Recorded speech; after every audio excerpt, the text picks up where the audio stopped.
This is episode 1. டயபெட்டிஸ்னு சொன்னால் sugar அதிகமாக இருக்கிறது தான் காரணம்னு எல்லாரும் நினச்சிக்கிறாங்க. But diabetes is not just about sugar.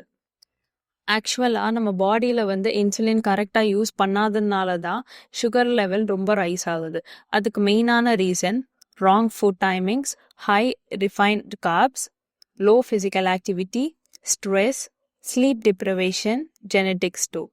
ஆனால் ஒரு பெரிய மித் என்ன தெரியுமா, ஸ்வீட்ஸ் சாப்பிட்றதுனால மட்டும்தான் டயபெட்டிஸ் வருது அப்படிங்கிறது. It's half true and half false. டயபெட்டிஸை ட்ரிகர் பண்ணுறது ஸ்வீட்ஸ் மட்டும் இல்லை.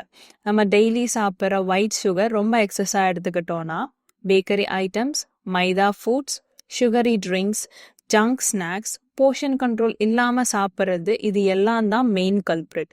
ஸோ டயபெட்டிஸ் வந்ததும் ஸ்வீட் சாப்பிடாதன்னு சொல்கிறது மட்டும் இல்லாமல் unhealthy lifestyle, irregular habits, portion imbalance, இது எல்லாத்தையுமே மாற்றுறதுக்கு கொஞ்சம் நம்ம செயல்படணும்.